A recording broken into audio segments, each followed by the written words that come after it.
Hello and welcome to On the Record. I'm your host, Jerome Sawyer. Well, it began a little more than 2 months ago with the first confirmed case of the novel coronavirus in Wuhan, China. It's now leading news headlines globally and all news cycles around the world.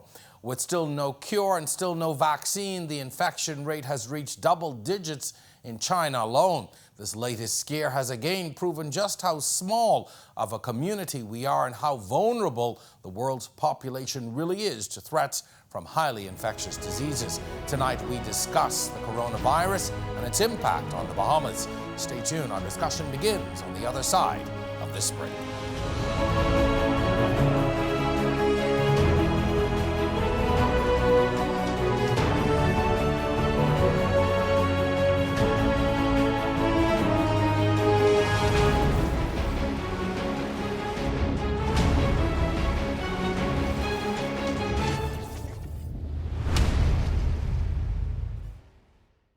Welcome to On the Record. Looking for more On the Record? If you miss our Thursday showing at 8 p.m., join us for the re-airing on Friday mornings at 10, and then again each Sunday night at 8:30. Or go to our YouTube channel and catch up on all of our past episodes. And then like our Facebook and Instagram pages for a preview of upcoming shows and get a chance to ask your questions. Just look for On the Record.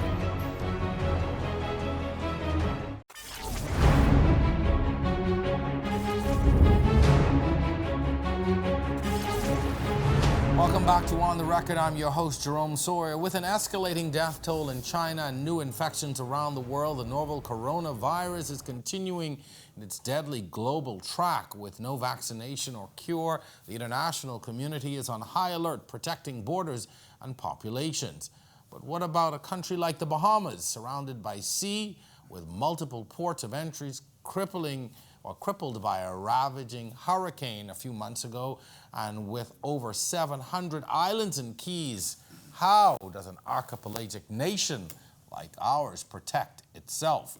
Well, we hope to get some answers to some of those questions tonight with my guest, Dr. Delon Brennen. He's a Deputy Chief Medical Officer. So welcome back to On the Record. Thank you, sir. So let's first of all talk about the origins of this virus. I mean, unless people have been living under a rock, we do know that there is this coronavirus. So let's talk about where it originated and what do we know about it at this point in terms of its origin and how it's been spread. So this novel coronavirus, or now known as COVID-19, started in the Wuhan city in the Hubei province in China. The largest number of the persons who were affected were associated with a seafood market in Wuhan city. So it is presumed that there was an animal origin to this market because there's lots of different types of food, not just seafood that's moved through, but other animal products as well that are moved through the market. Unfortunately, they haven't been able to, as to date, been able to trace it down to a particular animal that may have been infected, but we do know is it's likely related because in our history we've seen coronaviruses come out of the animal population and then leap into the human population. So that really forms the epicenter of where we're looking for the origin for this virus. And subsequently, we've seen that it hasn't been only related to animals and humans. We've definitely seen human-to-human transmission. So once it left the seafood market, you've now seen contacts of persons who originally were infected, who weren't in the market, weren't around animal products, who then got infected. We've seen healthcare workers who weren't necessarily in those areas who've been infected. So we know it's been well established there's human-to-human transmission of the virus as well. So let's talk about symptoms and how deadly of a virus is this, and what are the methods of treatment as well at this point? Sure. Unfortunately, the treatment is really limited to symptomatic treatment. So it's mostly making sure that the people who do develop symptoms, which are usually respiratory in nature, so they have a fever, but they will also have cough, difficulty breathing. And so that issue around the respiratory, you try to make sure that they're still oxygenating well. So if they have a need for oxygen, you try to supplement them with that. And just making sure that, those are the symptoms that you're going to address. In addition, we know that containment is a little bit of a challenge for us. So it's we know because you have human-to-human transmission and it's a respiratory issue, treating the person also helps to treat their ability to transmit to someone else. So you're really trying to make sure that good cough etiquette, good hand washing, making sure their respiratory droplets don't pass on to someone else. So if they cough or sneeze, you try to make sure that it's within a contained area. They're coughing into their sleeve or they're wearing a surgical mask if they're really a patient. You keep them in a mask so that their respiratory droplets don't get onto anyone else. And of course, and if they're in a healthcare setting, then you protect the healthcare workers as well, so they wear a mask to protect themselves from getting into the respiratory droplets as well. So let's talk a little bit, if we can, about the lifespan of the virus. You contract it, and it's treated, and then sort of what's the end game? Can you get over it? Yep. Yeah. So let's, because I don't think people realize it. I think sometimes people think that these things are outright a death sentence. Absolutely.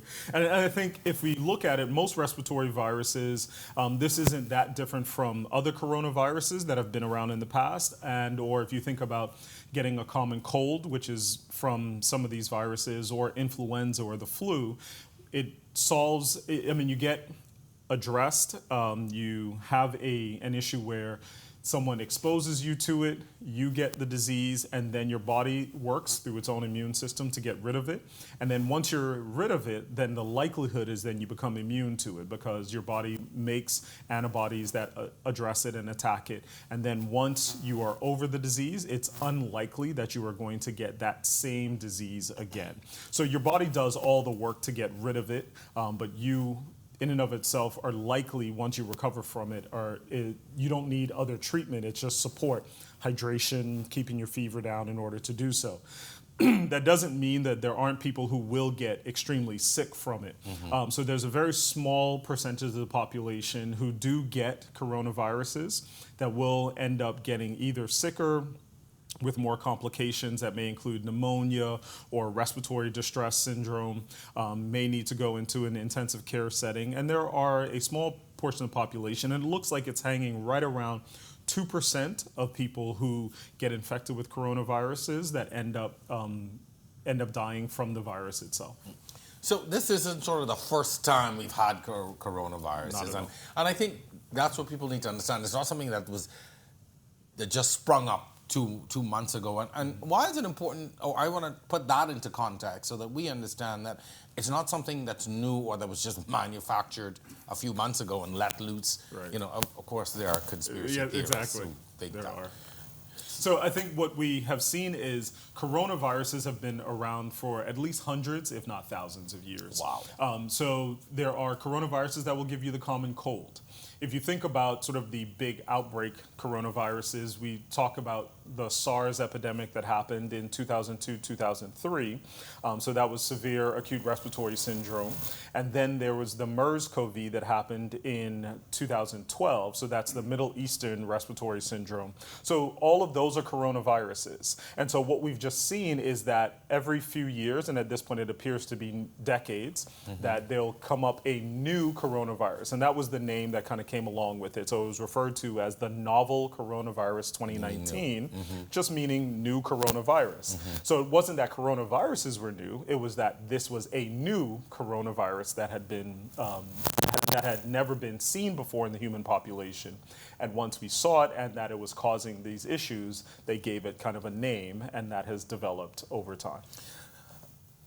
What is and we talked about the fact that it was transmitted, or that we believe it was transmitted in an open market from animal to human, but we see a lot of this happening, and you know, with some other diseases. But what are the dangers associated with some of the practices that people have with gaming or eating wild animals, right, or things like that? And you know, what are the dangers that could lead to something like this?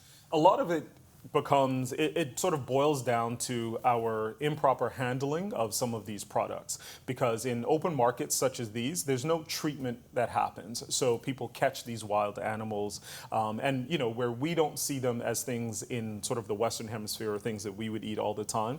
But when you go to some of these markets, you see things such as bats and snakes, and people are getting things truly from the wild, not raised to be eaten, but in the wild, and then they bring them into these markets, and you're bringing not just the animal and its meat, you're bringing anything else it would have been exposed to and the things that it is susceptible to, that you would protect a product that is produced purely for consumption, things that you would protect it from. So you make sure that those products for consumption don't get diseases. And if they are diseased, you don't then move them into people eating them. But when you get them from the wild, unfortunately, those same protections aren't in place. So it could be, wild donkeys, or it could be, all sorts of meat that people eat in those areas that when produced in mass for human consumption don't get those problems. Mm-hmm. But when you're pulling them straight out of the wild, that is an issue. And so what we've seen over and over again, bushmeat in some areas can be, and bushmeat can be almost anything. People are eating wild rodents, they're eating wild monkeys. And so the diseases that they bring into the population, the thought is Ebola came into the population that same way, likely a bat that then infected a primate like a monkey, and then it infected a human, so you end up with those same sort of issues. So we have to make sure that as we look at how humans are continuing to eat more and more meat in general, how is it that we make sure that we protect that line of food production so that we're not pulling things truly from the wild and ending up with the diseases that may now translate into other issues for human populations that it didn't necessarily cause as much of an issue in the animal population. All the vegans are going, see, I told you. Absolutely. But increasingly too, as the world becomes a smaller place in that we are traveling and going to different places and experiencing different things, how do we protect ourselves as travelers and as non-residents, or just going into places and experimenting? I mean, people go places and say, oh, I ate this, or I tried that, or, oh, hey, it's a delicacy there, or people were cooking it and so I ate. I mean, having been to China a few times, there were things that I ate I normally would not eat, but I figured right. I'm here, I'll try it, But mm-hmm.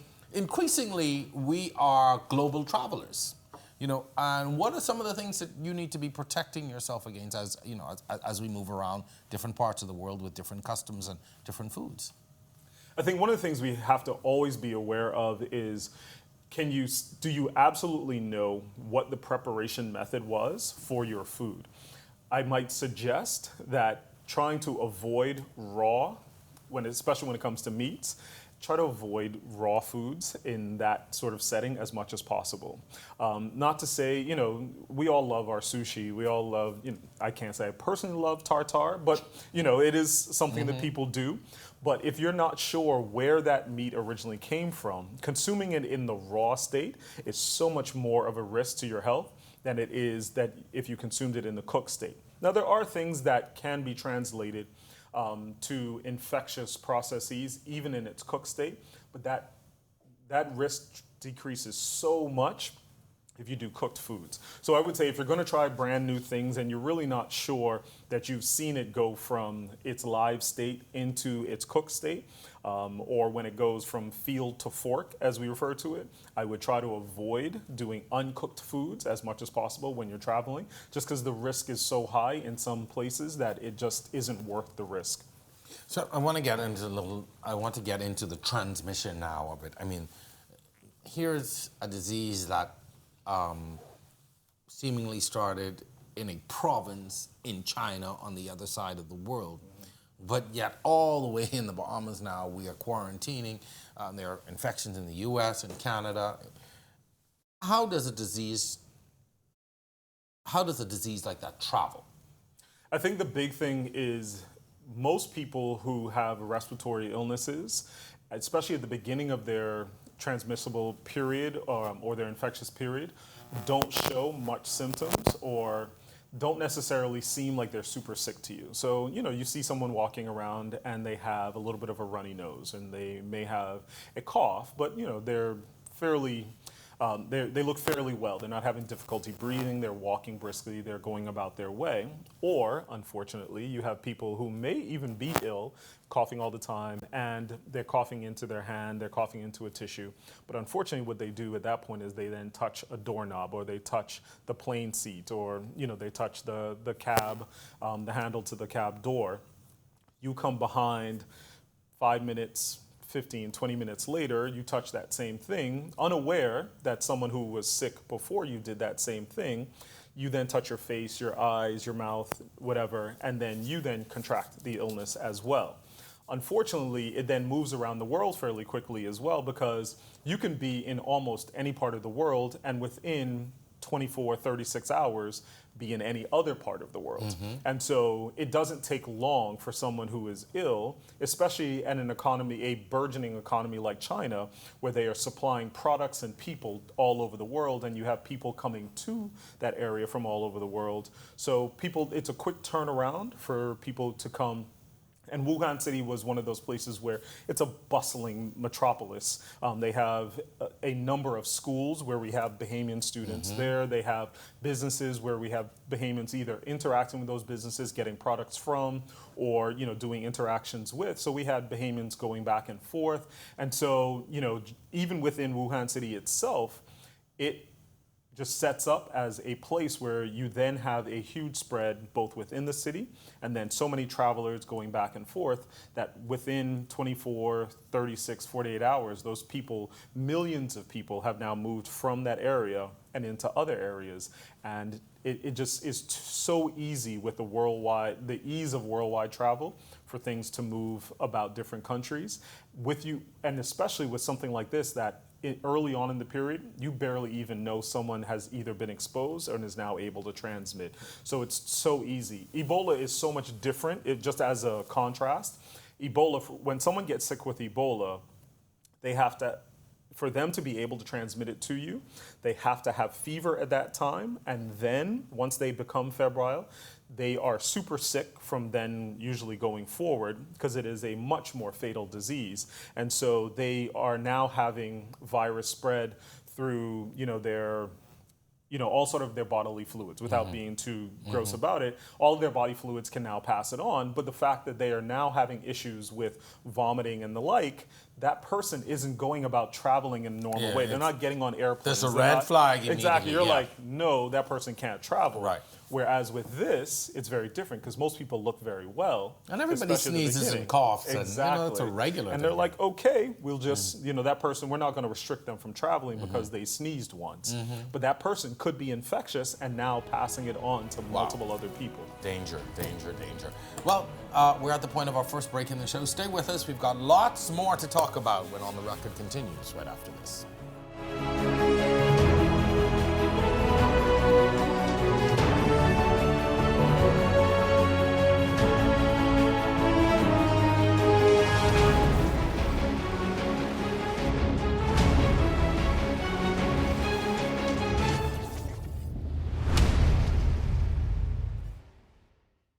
Matt, where in the world is Matt Lowell? Where in the world is Alison Greenslade? And so these But don't value a cottage in Atlanta. So we can talk about it. More on the record tonight. The government's purchase of the Grand Bouquin is a hot subject in the news.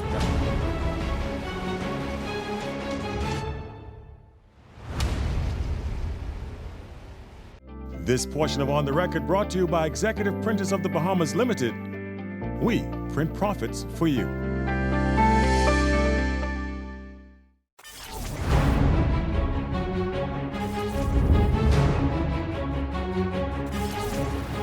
And we are back. This segment is brought to you by Executive Printers. The deadly coronavirus has rekindled worldwide fears previously experienced with SARS and H1N1 and even the multiple outbreaks of Ebola. As the numbers continue to rise, the anxiety of the general public too increases. My guest tonight is Dr. Delon Brennen. He's the Deputy Chief Medical Officer.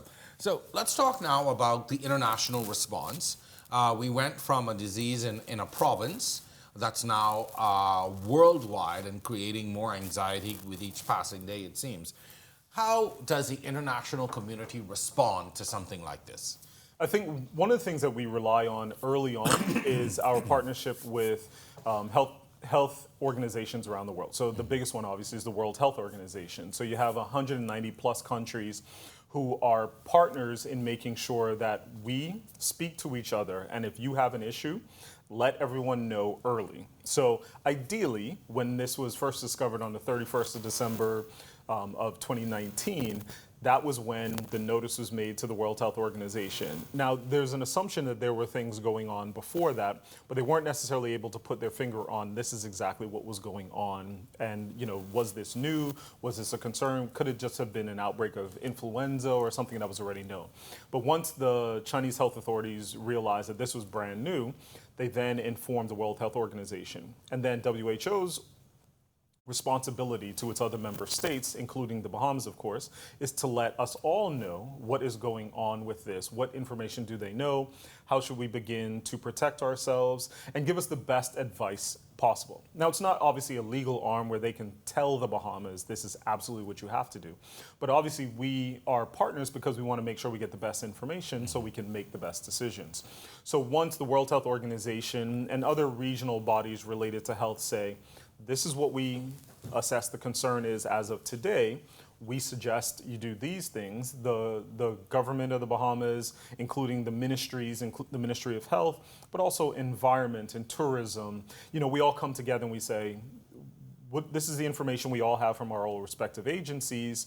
What should our response be from a technical side of things? And then policies then follow from there. So we say, okay, if China is now saying that they are going to shut down these cities, because this happened early, and this was unprecedented, had never happened anywhere in the world before, where they're saying we are going to make sure there's no train travel, no plane travel, no car travel. You cannot leave this area because of the health threat that's going on. This was a good thing. This was a great thing. Okay. But it had never happened before, and it isn't the place in most instances for people to come out, either your own country or other countries, to say, keep people contained and do not let them out. That isn't a usual response politically. But they decided to shut down this area, so people were unable to really move in and out. Large countries with multiple resources like the US could get one plane in to move about 200 people out, but they had thousands of their own citizens in place, but they couldn't move them. They were moving high-level diplomats and the like. So the Bahamas, we were in the same position where we're trying to figure out, are our citizens safe? Are we able to move people where they need to go? And it came to a point where it was safer for people within some of these areas to just stay in place. Why? Because as they move about and more people move around, they become exposed to more people.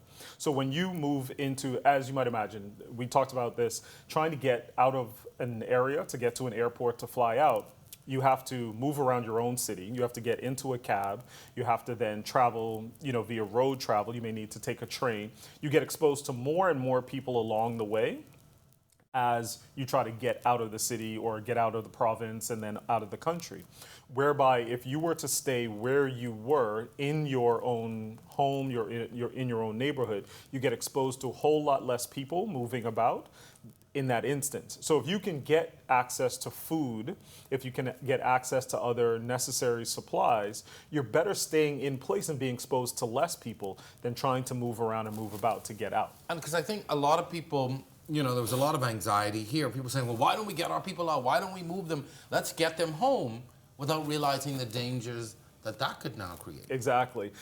People moving into healthcare facilities. And so if you weren't sick, if you had nothing that even suggested coronavirus, the last place you wanted to be was at a healthcare facility, because that's where all the sick people are coming. So you sit around in an emergency department with a group of people who are now coughing, and they're, whatever other symptoms they may have that may not even be coronavirus related. Now you're exposing yourself to something that you absolutely want to avoid. So you're better off staying at home in that instance, especially if you have no symptoms. You've not been exposed to anyone. Why go somewhere to get checked out when literally that's where the issue is? So healthcare providers were being affected at a high rate because all the sick people are coming to you and addressing in that way. And so, as healthcare providers, we knowingly put ourselves in that line of danger. But that's just sort of a risk that we accept as we go into the profession. But as a normal consumer and a normal citizen, why put yourself in harm's way when you don't need to be? So if you don't need to travel, why travel? That's like people saying, the World Health Organization said we shouldn't restrict travel or trade to the region. But many countries said, if you don't have to go, we are telling our own citizens, our own officials, you cannot go, or you absolutely should not go, unless you absolutely have to be there. And so while it isn't a true restriction of trade and travel, we need to protect ourselves and protect our own borders. Well, we saw that. I mean, you said, travel has been restricted. And again, I think people didn't understand why was that so necessary. Yeah, I think one of the big things is we saw as things were moving around the world and it was developing in more and more countries, even nearby to us, the United States, Canada, those that we have direct flights with, the United Kingdom, some places in South America. As you start to see these things spread out, you realize that the only way we're going to be able to do it is having those people stay where they are and try to make sure that we don't have increased spread and increased movement. So if the risk is really within mainland China, and that's where the biggest risk is, because even a country like the United States, the numbers, given all the travel and trade that happens between the United States and Canada, just as an example, they have only had a small number of cases relative to the whole outbreak. Which I find very interesting. I mean, you look at, I think, maybe under 20? Yep. As of today, it's less than 20. In the entire United States, which is pretty impressive, given how the virus travels. Exactly, and how easy it is to get between the two. I mean, you have direct flights to many airports from China and even from Wuhan into the United States. And the fact that you've been able to keep that number so small tells you two things. Your measures are doing great at keeping people out, but also China is actually doing a fairly good job of restricting people from leaving who have the potential to spread it, because they don't want bad things to happen because of their movement as either. So both of those things are kind of working well together. And so we in the Bahamas, we are actually out of the gate pretty quickly. And we were chastised at the beginning of this for saying that people who were coming from Wuhan in particular at first, and then from mainland China as a whole, we were restricting that if you hadn't been out of China for at least 20 days, that you weren't able to come to the Bahamas. We're not saying you can't come at all. We're saying if you are a non-resident and you haven't been out for 20 days, you have to wait until you've been out for that 20-day period. Then you can come to the Bahamas. So let's talk about the 20-day period. Sure. And why 20 days? Why not 30? Why not 14? I mean, why 20 days? Right. So at the beginning when that policy was put in place, we were still learning about how this virus is transmitted, right? So there was thought process based on history of other coronaviruses that the likelihood is the incubation period is about 14 days. But again, we've only learned about this the end of 2019, beginning of 2020. So we have a very short period of time that we know specifically about this virus. So the best information was that usually coronaviruses, the incubation period is about 14 days. Well, we don't know specifically about this one, so let's extend that a little bit to give ourselves a little bit of a buffer to protect the Bahamian people. And so that extension, while obviously it restricts more people from coming, that has an effect on tourism and commerce. If we get a case, we had to know that our effect on tourism and commerce would drop off even more significantly. So the protection was worth the risk that came along with a few people not being allowed to come. And you saw more and more countries get on board. You saw other sister countries in the sub-region of the Caribbean. We helped to lead this way. Now, most people are using or used a 14 days because of the usual. So we're still trailblazing when it comes to the length of time, but just putting in a restriction from the beginning, we were trailblazing that way anyway, and a lot of people have followed us into that foray. And later on, we were almost congratulated for using the methods that we had available to us to make sure we protected the Bahamian people. And to date, we have not had any particular issues. I want to talk about those people who still had to be quarantined. There were some people who were quarantined. And I remember the first time I read that and I thought, oh my God, it's here. And then of course, you sit a little, you hear the details and you figure, okay, it's not that bad. But let's talk about why people had to be quarantined and what happens in a quarantine situation. Sure. So our quarantine was when you have Bahamian citizens and residents, you can't restrict them from coming back to the Bahamas. And honestly, we don't want to. If they feel threatened in a particular area, we want them to come home. But we also need to make sure that they are healthy before we allow them to now interact with the entire Bahamian population, whether that's, in New Providence or on a family island or Grand Bahama. We want to make sure we're protecting the entire Bahamian population. So the best way to do that is to make sure that, yes, you can come home, but the minute you get to Bahamian soil, we're going to put you in a protective situation whereby we make sure we check on you, we take care of all your needs, and so we put you in an isolated facility whereby it's only you. The only people you interact with are healthcare providers, so they come by and they check on you. You are provide meals and all that. We provide 3 meals a day. It's not a bad gig. It is not a bad gig at all. So you get 3 meals a day. You have access to the internet. You can watch TV. It's like for some people, a 14-day vacation.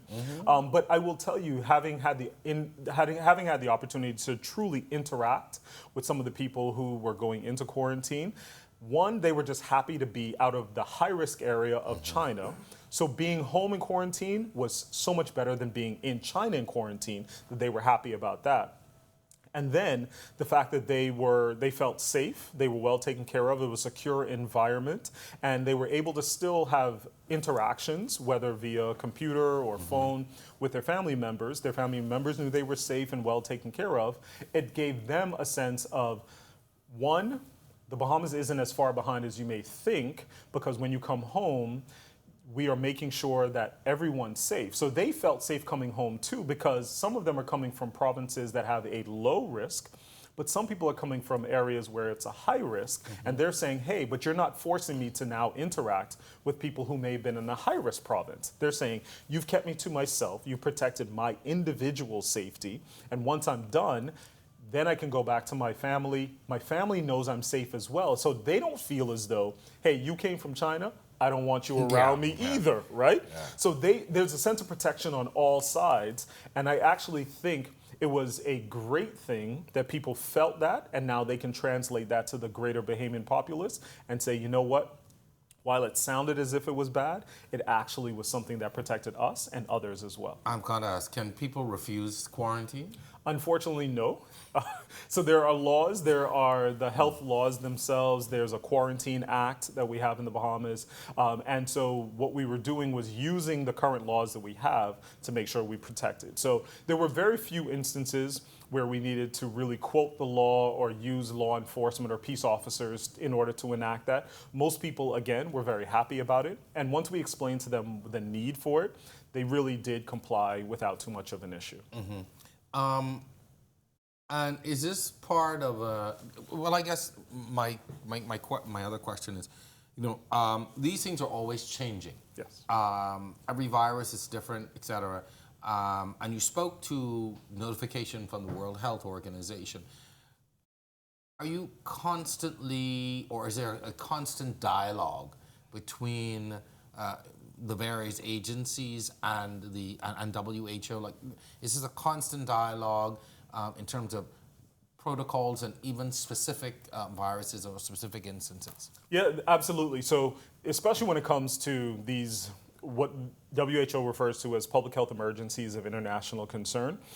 So anytime there's the ability for an incident that happens in a particular area to affect other countries and other member states and other jurisdictions, there's always an interface that happens on a constant basis. This one has evolved to the point where we are getting daily and sometimes multiple times a day updates from the World Health Organization or other partners like the Pan American Health Organization that has an office in country, the Caribbean Public Health Agency. So we have multiple regional and sort of global health partners that are making sure that all of us know exactly what's going on and have the latest information, and that gets updated as quickly as possible. And that's important because I think, we need to understand that this isn't something that you all are creating or making up Not at or all. guessing as you go along. No. So that's important. So and I think a lot of our information, we make reference to where we get our information from so that people can then fact check us on it as well. So whether that's the US and the CDC, CARFA, WHO, we provide you with those references to say, hey, this is where we're using this information. So go back and check it and let us know if you have an issue. Time now for another break. When we come back, we're going to continue our discussion. I do want to begin talking really more about the local preparation and what protocols are in place to deal with this and how we are dealing with this and even future outbreaks. So stay with us. On the Record continues.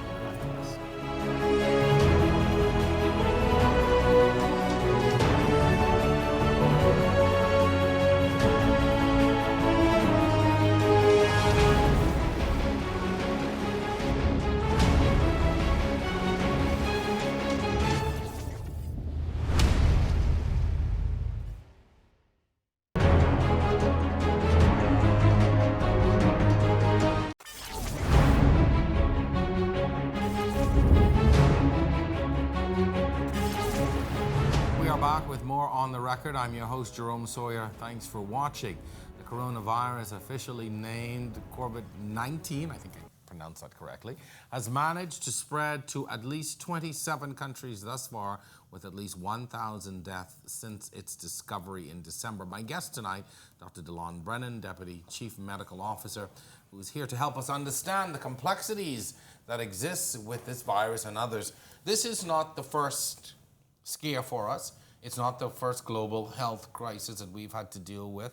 I remember very clearly you talked about it, the days of SARS and H1N1 and even Ebola at one time, these measures that are put in place locally.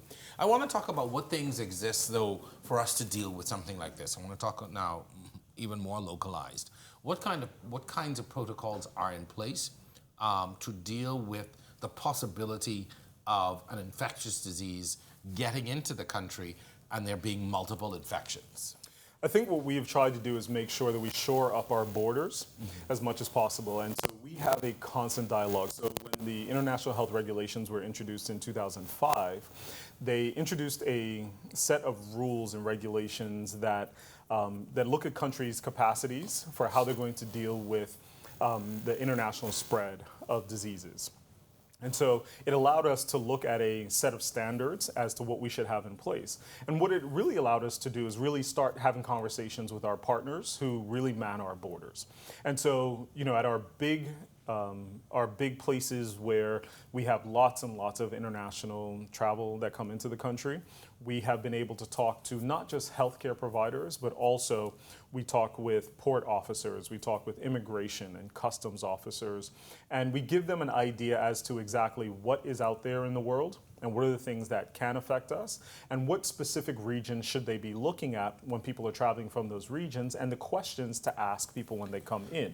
So, and this isn't to say that everyone is extremely truthful when they come into country, but sure, when you see that someone comes in and you have an opportunity to either ask them a couple of questions or you get a chance to look through their passport and see kind of stamps as to where they've traveled from or truly where their passport is from, it gives you an opportunity to really dig in and do some secondary questioning to say, hey, I see you're from, or I see you've traveled to, where were you in country? What type of exposures did you have? What were you doing while you were there?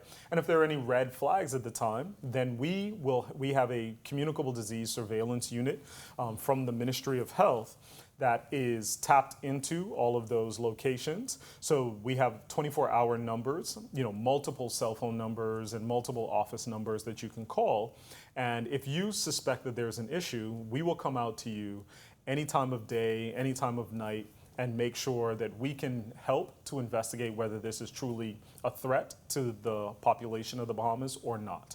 And we do that not just at ports of entry, but we do it at healthcare provider locations, whether those are small community facilities on a family island or a tertiary care hospital here in New Providence.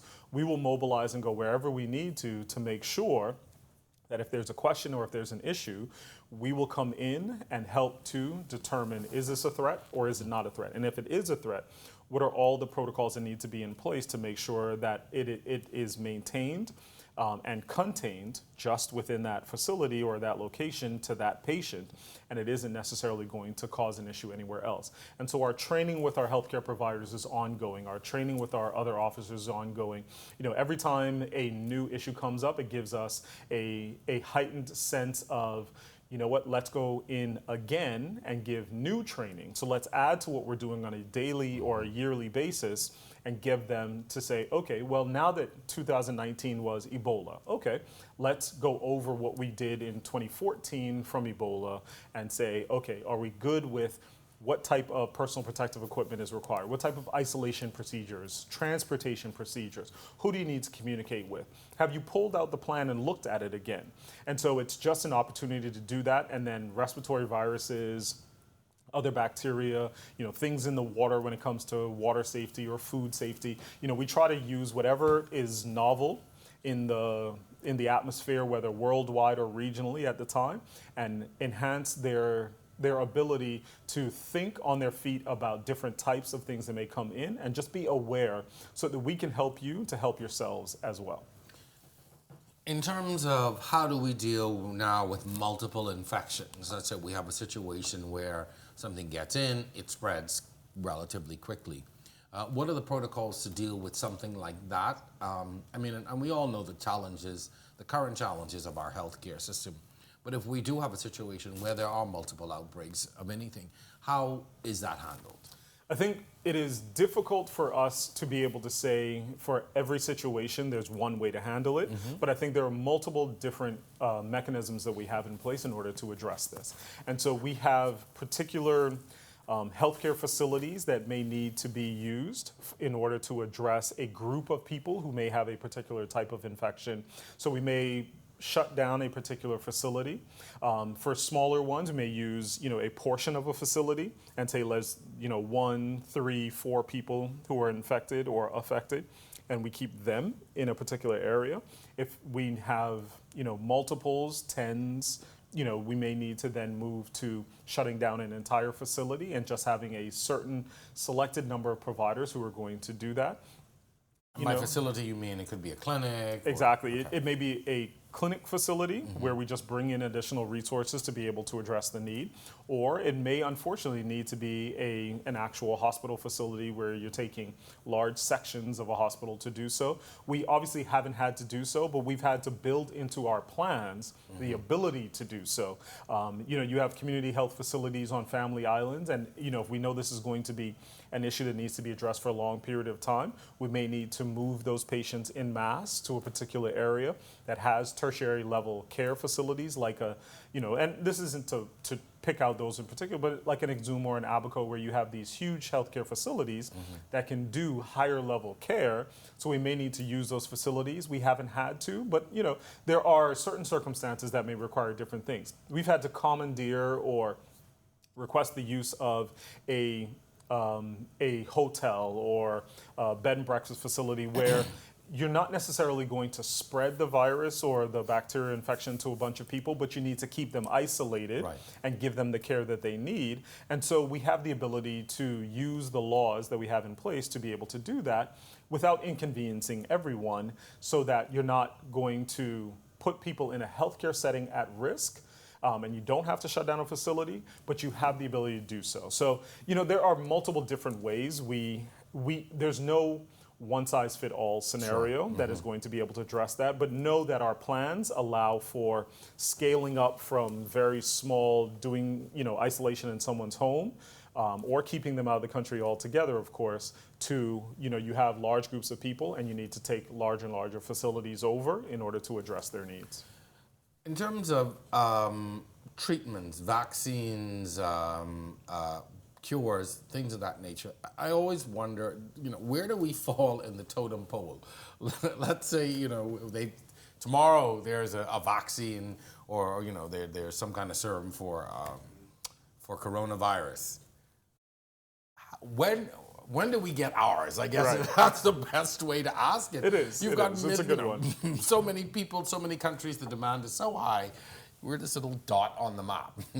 Where do we fall in the scheme of things? When do we get ours? I think the good thing, so there's a plus and a minus to us being as small as we are. So our population is small, and let's say specifically for coronavirus, because of the distance between us and China, the risk is small. So we are likely to receive that vaccine later on in the whole issue, right? Which honestly is understandable since you have 1.6 billion people, 1.4 to 1.6 billion people in China. And if you consider the Asian countries that surround it that get a lot more visitors, even closer, right? You understand why they may be prioritized for this. If you consider like Ebola. So Ebola happened in 2019, centered around the Democratic Republic of the Congo. So the vaccine that's been developed that is showing great promise at present is being used in the countries that border the DRC. And so you know that while if, as a member state of the World Health Organization, we had a higher risk and people were traveling back and forth from one of these areas, or we needed to, and we had close proximity to travel to those areas, we would get on a higher priority because of those issues. But we are currently on a lower priority list because our risk is so much lower. And we like being in that position. Having a lower risk and not needing it is better than wanting to have it because you are at a higher risk and not being able to access it. So I think while it may seem like a bad thing, it's actually a plus in this situation. Well, that's a good point for us to take our final break. Stay with us. We've got a few more things to talk about. You're watching On the Record. We're back.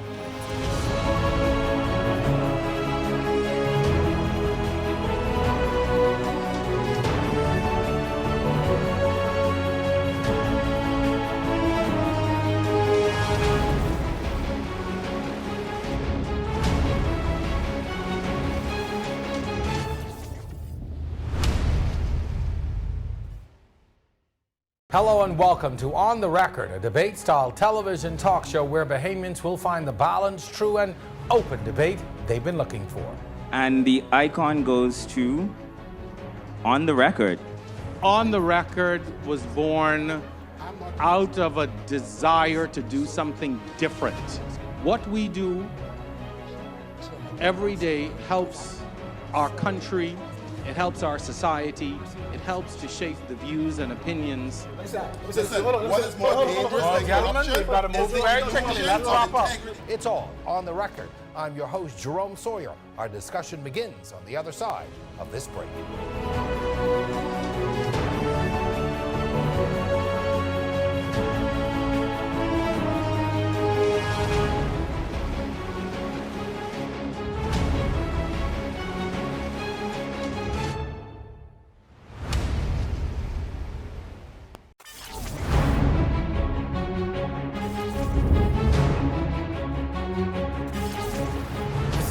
Final segment and On the Record tonight. While China continues to fight the outbreak of the coronavirus, there could be a misconception that it's not our problem, given there are no confirmed cases in the Bahamas. But there are other issues that come as a result of this outbreak that we should be concerned with. China is the second largest economy in the world, and with China being a major exporter of goods, countries like the Bahamas depend on China for goods and services. Well, that's a whole other issue. My guest, Dr. Delon Brennen, is the Deputy Chief Medical Officer. This is going to create, should this continue, this is going to create some issues for us. Even, I would say, from your perspective, from the medical field, if we're not able to get some things out of China pretty soon, the world's going to come to a screeching halt in some instances. It's unfortunate because we do have such a reliance globally, and specifically in the medical field, on products that come out of China. So when people talk about the levels of personal protective equipment, China by far produces the overwhelming majority of personal protective equipment around the world. They are also consuming, just due to this outbreak, a huge amount of those PPEs as well. And so if they are they're not just producing them so they can't export them, they're using them all up. And so what it does is it decreases the ability for other countries to be able to get their own supply in that case. So if you're talking about protecting yourselves, this is going to be an issue. But obviously it goes beyond PPE. You're talking about just the supply of basic medical products, whether that's, IV tubing, IVs in general, just anything, most things you can think about that are durable medical items, most of that is produced in China. And so while we may have a great supply now, when you're starting to talk about months down the road, there is going to be a deficit that the world is going to feel. And we're going to need to continue to figure out how do we deal with that deficit, because the longer this goes on, the more we're going to be in trouble. So even though we may be averting the health crisis, we may be coming up with another crisis. Absolutely. Just with supplies. So Coronavirus, of course, is the latest global health scare. But, you know, we've been around long enough to know and remember SARS, H1N1.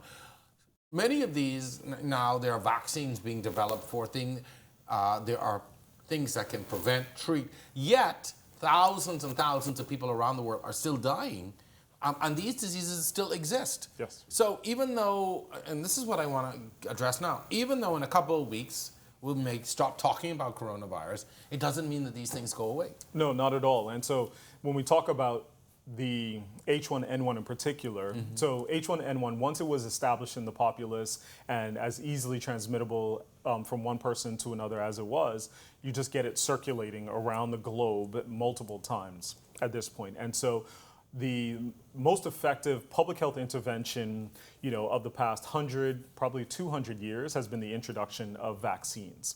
And so there is a vaccine that was developed for H1N1, and it is very effective against H1N1, but is making sure that you get that vaccine to as many people around the world as possible, and not just to the country in particular, but actually getting individuals to accept the vaccine itself so that we can protect ourselves. Because the only way you're going to be able to break the chain of transmission is for you to be able to protect people so they can't get infected in the first place, and then that way it will essentially just die off because it has no one else to infect, and you'll be rid of the infection. Yet there is a global trend for people not to vaccinate because of fears of what could happen as a result, side effects.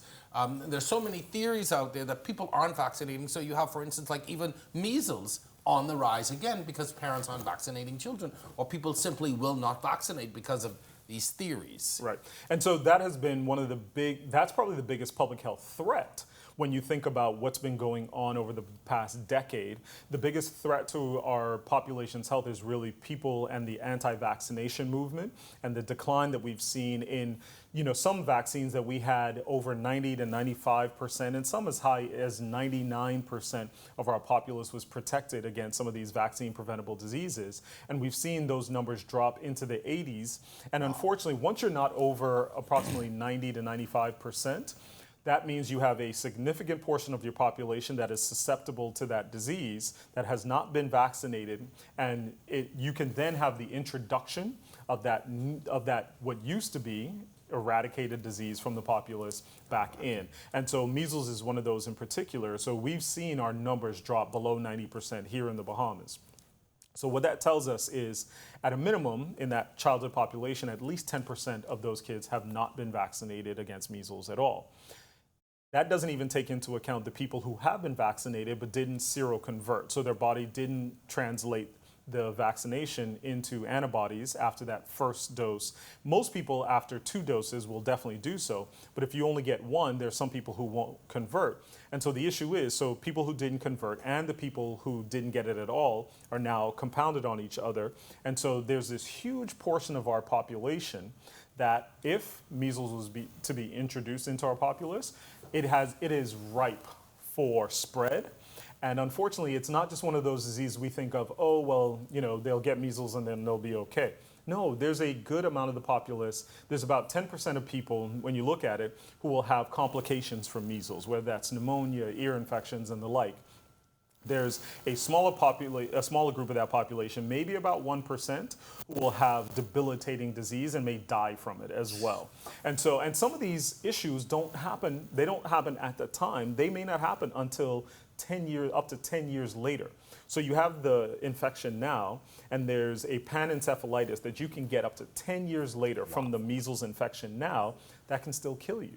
And so this is one of those things we have to let people know that this is not a benign issue. This is something that can either cause you lots of damage right now, or it can cause damage up to a decade later into those kids that were affected during that time. All preventable with vaccination. With a provable scientific method that says there is such a very minuscule amount of people who will have a side effect from these vaccines that by far the benefits outweigh the risk on a population level. Final thing, coronavirus and so many of these viruses have those flu-like symptoms, and yet there are things that we can do that we aren't, like getting a regular flu shot and things of that nature. People still are not doing. Absolutely. And, you know, we are by far not even touching the surface of what we need to do when it comes to flu shots and flu vaccines.